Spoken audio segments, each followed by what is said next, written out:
love. That's a term that appears to have many shades of meaning in our society. We do use the word love, if you think about it, in a variety of ways. For instance, you might say you love your husband. You love white chocolate and Pepsi. Maybe you say you love your new dress. You love your new car, your new motorbike. You even love your dog. You mean something different when you say you love your husband to when you love your dog. At least I hope you do. It seems most often when our culture talks or sings about love, it does so into romance of the world, that warm, fuzzy feeling that you get inside. That feeling you have for some other person. Regularly, love is understood as merely a feeling, and so therefore you can fall in love. And then it just depends on how you're feeling to that person at the time. Such a concept of love, if you analyse it, is all about self. And such a concept of love is not actually love, because it is in the Bible where we have defined for us, explained for us, what true love is. And in these weeks we have been studying from 1 Corinthians 13 primarily, and we've been seeing here in this chapter that according to God, love is not so much a feeling. True love is seen in action. Passage in 1 Corinthians 13, Paul does not so much define love, but he describes love. Love as it appears in real life. And each of the qualities that Paul lists here in this passage when he describes this love are action words. This is what true love looks like in real life. This is love in practice. And remember that Paul in the first place is not writing this to you or to me. In the first place, Paul is writing this. He's writing this to real Christians who were in Corinth. And there was rivalry between these Christian church members. There were divisions between these Christians. Some were holding on to things from their past that they shouldn't be and marking it against people. Some were acting rudely. They were compromising with sin in the life of their church. There was pride amongst these people. People were pushing themselves forward, wanting to have their say in the meetings in the church. They wanted to share their great insights that they had with other people. Out of the 15 things that Paul describes here when it comes to the true practical love. If you haven't got it open already, I invite you to open to 1 Corinthians 13. Let's just reread the verses we've looked at already from verse 4. 1 Corinthians 13 verse 4. Love and is kind. Love does not envy. Love does not parade itself, is not puffed up, does not behave rudely, does not seek its own, is not provoked, thinks no evil, does not rejoices in the truth. We are all painfully aware that we do not live in a perfect world. We are not perfect people. We are sinners. We work with sinners. We worship here with sinners. We live in a nation of sinners. And sometimes, often even, due to sin, things go pear-shaped. Troubles arise. Turmoils visit our families. The future seems so bleak. Well, how does love impact upon such times? How are we to handle those tough situations in a biblically loving way? To verse 7. Love bears all things, believes all things, hopes all things, endures all things. And here Paul outlines or brings together 4 qualities. And they do seem to, each of them, be closely related in an ascending order, we might say. So when a situation seems to be descending into the quagmire, here are 4 ascending steps of true love in dealing with those situations. Now let's deal with these. We'll just stay with the language of the text today. In verse 7, love firstly bears all things. It bears all things. Now, this Greek word bear is used in a couple of ways. In its original usage, the idea seems to be to cover or to concept of protecting. It's used actually elsewhere in Greek literature to even refer to a roof, to a covering. We went to bed last night. Well, I assume you did. We had a roof over our head. We had a covering, being exposed to the cool air through the night. In the heat of the summer, we look for the shade, don't we? We look for that situation because we know we need a covering. We need a protection from such exposure.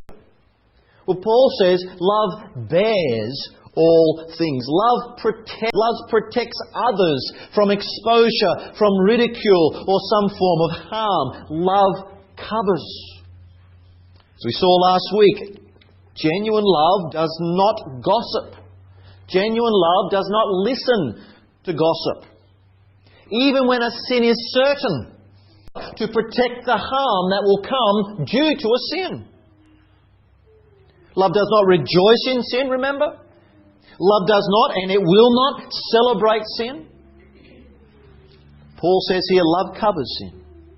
That is, love throws a blanket of silence over what is displeasing. Love does not share it around.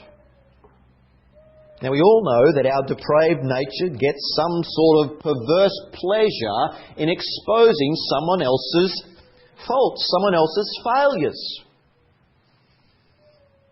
We seem to get interest raised in our own.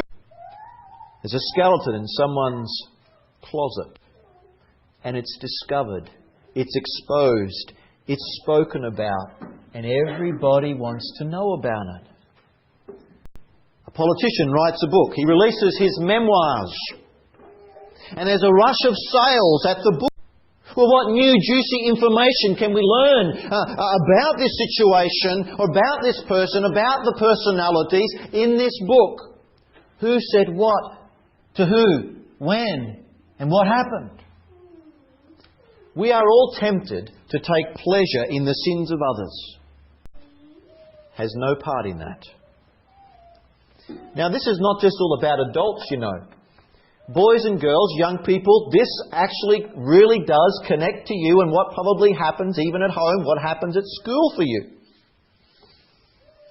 Why is it, boys and girls? Or your brothers?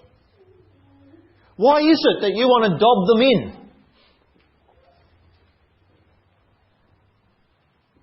Is it not that children also love to speak about the wrongs of others? Because maybe they think that that will make them look better in the eyes of mum or the eyes of dad. Maybe you don't use that term anymore. That was the term back when I was a little guy. The telltale, the one who's telling things about the other. Not only are they hoping to look good in mum's or dad's eye or the teacher's eye, there's a sense of feeling with inside superior. That I'm not like my brother. I didn't do that. I'm not like my sister. I wouldn't do that. Well, love does not do that. Love does not act that way. Love does not speak that way. Love does not think that way. Love does not gloat and expose, as it were, and gloat over the failure. Paul is saying here, love covers it over with silence. That's the word's meaning. Love covers all things. We know the proverb, I'm sure you do, Proverbs 10:12. Hatred stirs up strife, but love covers all sins. John MacArthur, he says, we can measure our love for a person by how quick we are to cover their faults. When one of our children does something wrong, we are inclined to put the best face on it. He didn't understand what he was doing, we explain. Or she didn't really mean what she said. With a person we do not like, he goes on to say, however, our reaction is likely to be the opposite. Well, that's typical of him. But what would you expect from someone like that? Now, I remind you that the Apostle Paul, when he writing to these Christian church members in Corinth, and he knew that they were failing here in this point, I think. Remember what they were like. They were exposing others, not covering. In chapter 6 of this epistle, when somebody was offended, what did they do? They dragged them off. They took them before the pagan court system, the pagan judge. They were not throwing a blanket of silence over the offence of the other. They were exposing it to the public, and they were trying, even if you would, to get even with that person. I mean, I'm entitled to justice. And they will get it, and too bad, what happens to that brother or sister? That's not true love, says Paul. Love throws a blanket. Love covers over the faults and the failures of others. It doesn't expose them. Now, of course, true love never justifies sin. True love never compromises with, does not ignore sin. True love warns. True love rebukes. True love does discipline. But love does not expose and broadcast those failures and faults. Love covers and protects. You see, we need to think here about this whole concept of a covering.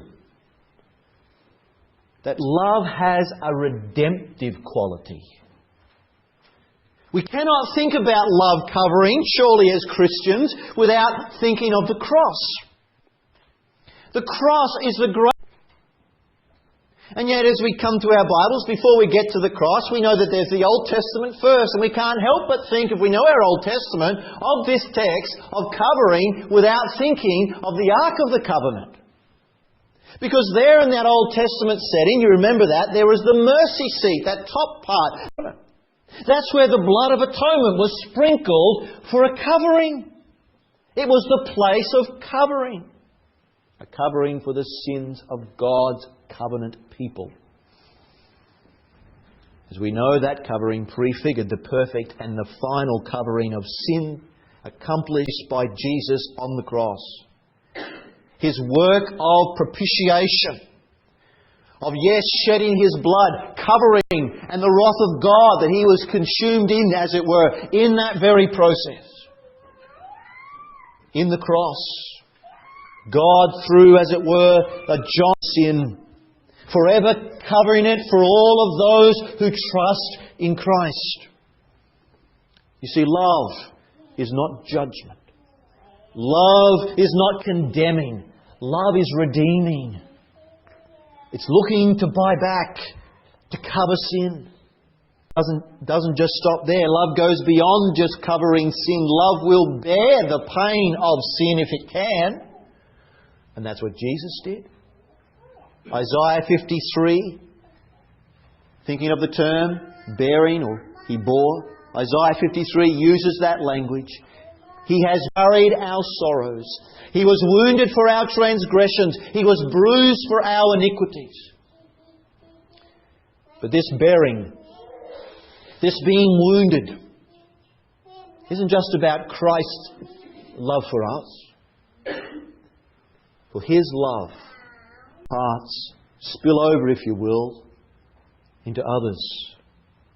So that means when a brother or a sister in Christ sins, and we love them, we hurt as well. We won't want to expose it and broadcast it. Bear the pain, and if possible, true love will even want to take the blame.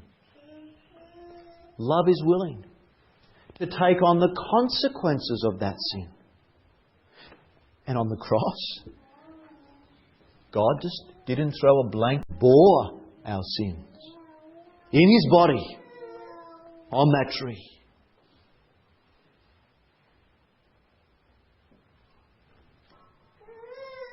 We cannot but help think of the covering of sin without thinking of Christ on the cross. During Oliver Cromwell's reign in England in the 1600s, a young soldier in his army was sentenced to death. The girl to whom he was engaged pleaded with Cromwell to spare his life, but to no one.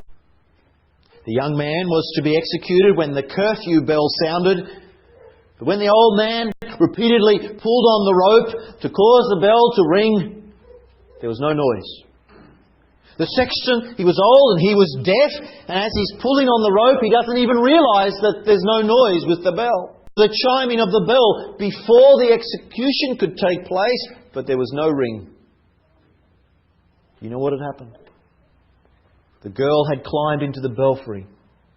She'd wrapped herself around on the inside of the bell so that it couldn't ring. She managed, bleeding, to meet Cromwell, who's still waiting for the execution. And she explained what she had done.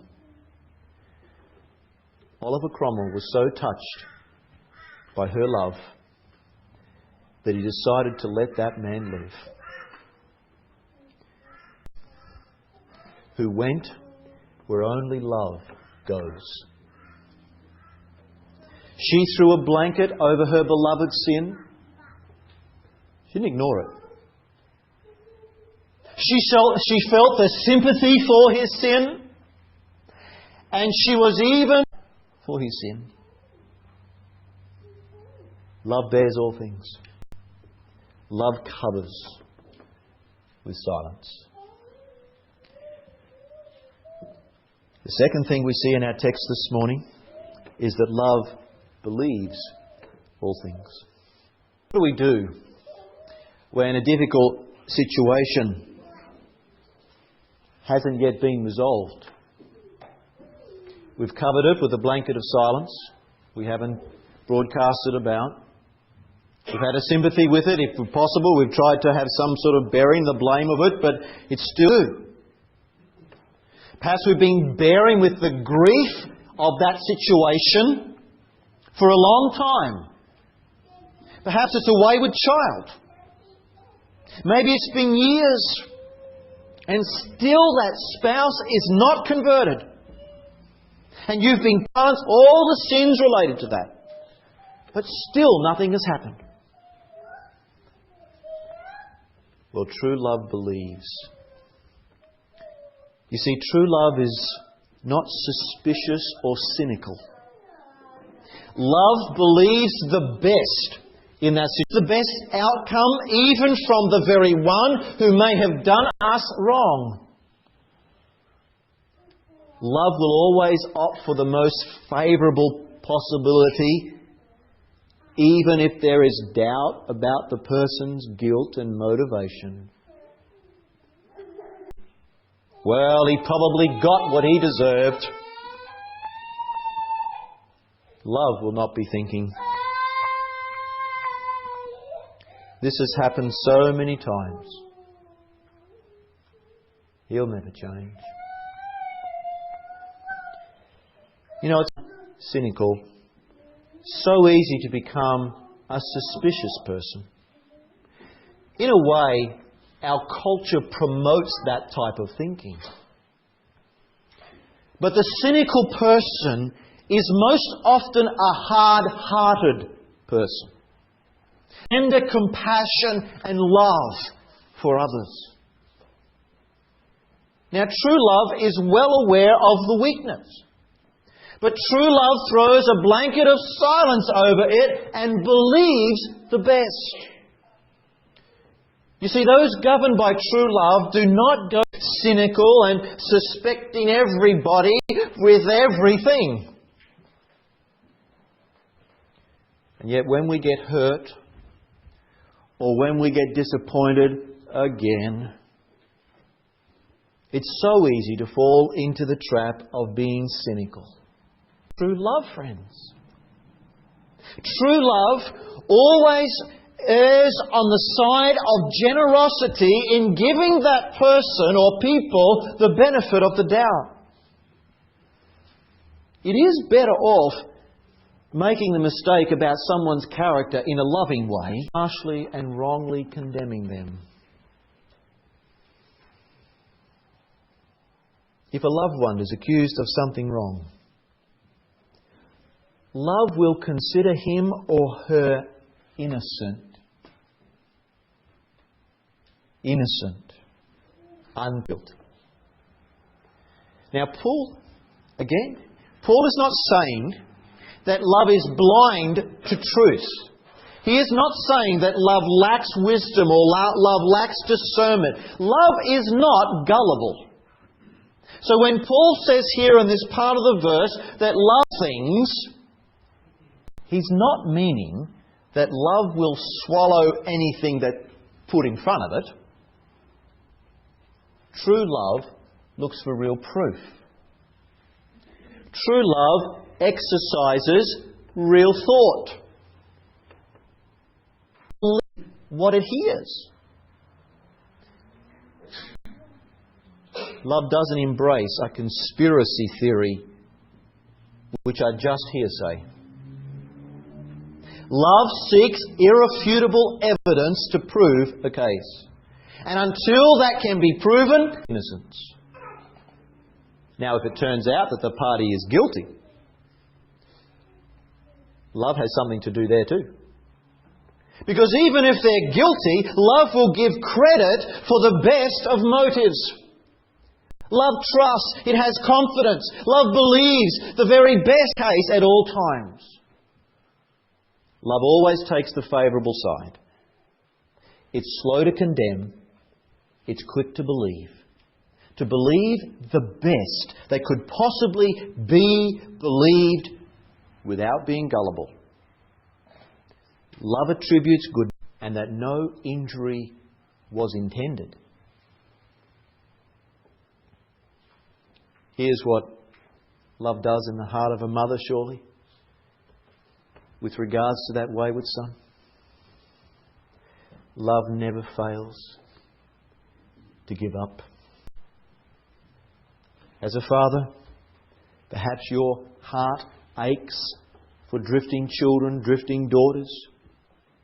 Perhaps it's a brother or sister. Your heart aches for that rebellious sibling. Maybe it's a stubborn friend. Faith never gives up. Because true love ultimately has settled trust in the sovereign God and in His work in providence. So though a circumstance may seem so bleak, those filled with a love for God will trust in God, who can turn a seemingly crooked situation into a straight one. True love holds on to Christ in every situation. Even ones we don't understand. And even love trusts. Love trusts in God even when all things may seem to say otherwise. Love believes that with God all things. Love bears all things. Love believes all things. Now thirdly, love hopes all things. When it appears that love starts to run out of faith, could we call it the rope of hope? Love holds on to that rope of hope. Now a situation may seem to be decaying, but true love. A situation may be declining and heading toward the quagmire, but true love holds on to the hope, that rope of hope, and it can ascend higher and higher. It bears. It believes. It hopes. To understand, friends, that hope in the Bible, the term hope in the Bible, is often used differently from the way we commonly use the word in our English common language. We equate hope often with wish. You think about something like, well, I hope it doesn't rain tomorrow because I have a big pile of washing to do at home in my laundry. I hope it doesn't rain tomorrow. My house is getting built. We equate hope with wish. But in the Bible, hope refers to firm. The author to the Hebrews calls hope the anchor of the soul. Now that is evidently far more than just wishful thinking. When a storm-tossed ship is firmly anchored to a rope, that's a firm confidence that the anchor will do its job, that the ship is tied to the rope of hope. Now, love's hope depends on the certainty of Christ in all things. That's why it can hope in all things, is the Christ of all things. Whatever the situation or the state of that circumstance may be and how gloomy it may appear to us, true love's hope is rooted in God. And it knows that nothing is too hard for God. But things may appear. Hope holds on to see the light at the end of this big dark tunnel. Paul says, love hopes all things. Even with that, who's maybe been away for so long now. Love holds on to hope. That difficult spouse in that troublesome marriage. Love hopes even after years of neglect. You see, as long as God's grace is operative, human failure is never final. Love will not regard a situation as hopeless. Love does not give in. As far as love is concerned, there is no hopeless case, not even yours. So when a discouraging voice pops into your head and it says there's no hope, it'll never improve, that situation, love quickly answers back and says, oh yes, there is. Don't you realise there is hope? There is always hope with God in the picture. My God reigns. The rope of life has no end. As long as there is life, think of that, in your situation. As long as there is life, love does not lose hope. Before, a Tokyo University lecturer took in a pet dog. Hachi was his name. In the time that Hachi was with his owner each day, he saw him out the front door and he greeted him at the end of the day.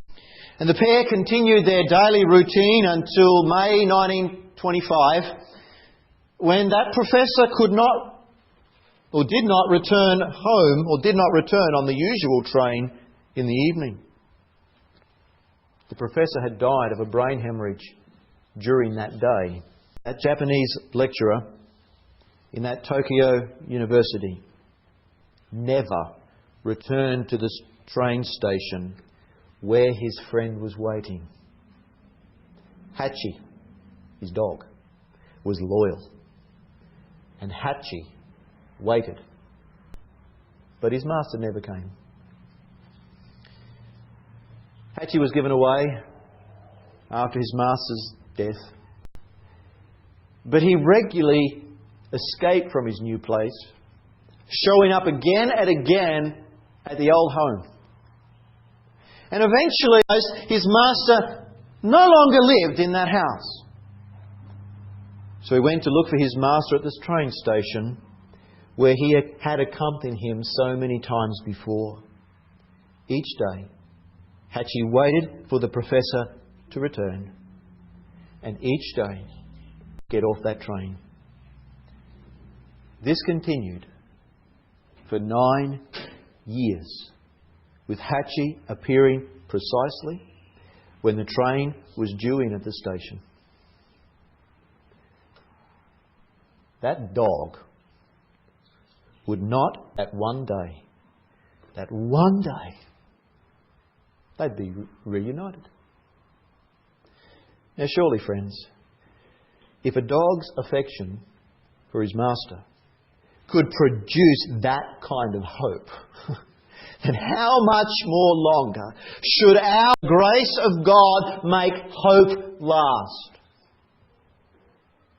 Love hopes all things. Fourthly, finally, love endures all things. And here our focus is the word endures. It endures all things. This actually in the Greek language is a military word which speaks of an army holding a vital position in a battle at all costs. Though they're constantly being assaulted by the enemy, every hardship, all in order to hold their position, hold that situation fast. And there in the thick of the battle, a battle which is severe, a soldier is not dismayed, but he continues on.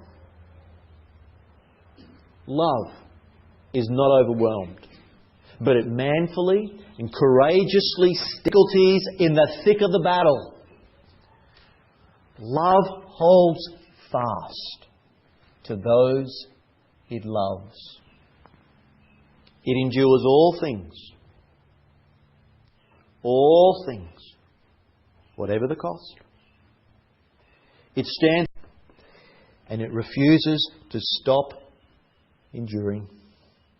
It refuses to stop covering and bearing. It refuses to stop believing. It refuses to stop hoping. Love will simply not. Paul says that. Love will not stop loving. Love continues to care. Love never lets go. Love endures all things. Now, you endured due to love. Hebrews chapter 12, you know the verse. Who, for the joy that was set before him, endured the cross. Now, the cross was certainly no pleasant picnic in the park. The cross, toughest, deepest trial of all history. And the cross came at the highest cost for Jesus. But he endured the cross. Why? Because he loved. He loved his Father, and he would obey sinners, and he would die for sinners. He endured the cross. He became sin for us. He took our blame. He bore our wrath. He endured all things. Fervent love for God, fervent love for the people of God meant that Christ endured. Love endures all things. Love endures. Love endures. Despite a bad attitude that you have to face at home. Love endures. All the problems that come our way due to the fact that we are sinners and that we rub shoulders, be they in our own family, in our workplace, or even in the church. Love endures. Love does not just get up and walk away because it gets too difficult. But let's Face it, friends, that's what's happening in many marriages today. And people just walk away. Families are left in tatters. Why? Because love has been abandoned. But true love keeps going. True love endures. But it's what happens in churches. People up and leave all the time. Things aren't to their liking. Something upsets them. Things aren't exactly how they might like, so they back away. Where is biblical love in that? Love never quits. Christ-like love endures to the end. It endures in the most difficult times like Jesus did, and He endured the cross for love. It is only love. It's what otherwise would be unbearable. It's only love which believes what is otherwise unbelievable. It's hope in what otherwise is a hopeless situation. When anything less than love would have given up a long time ago. Again, I found John MacArthur's comments here very helpful. After love bears, it believes. Believes, it hopes. And after it hopes, it endures. And friends, there's no after for endurance. For endurance is the unending climax. Love will not stop loving. It's said of Jesus' love for His disciples in John chapter 13. He loved them to the end. Love keeps love. Death. Jesus never let go of that rope. The rope of love. He held on to that rope to the very end. He loved them to the end, John says. As His disciples, we are to reflect Christ's love.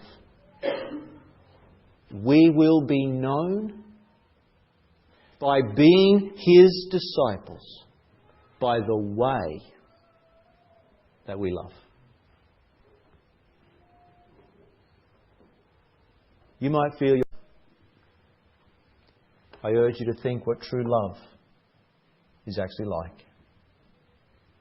Christ-like love never lets go. Love holds on. It doesn't let go. Love, it really does. And you know that as a Christian. Otherwise, why else does God not let go of you? We know the song, "Oh love that will not let me go." Holds on. Well, friends, as He holds by His Spirit, and surely it's obvious, only by His Spirit, we must love to the end. True love endures all things. Christ's love did for you. He bore your sin. He took your blame. He took your wrath. He endured the cross to be saved. And for those of you who are saved, He will never, ever, ever let you go out of His Father's hand. That is love. May God live that love in our lives.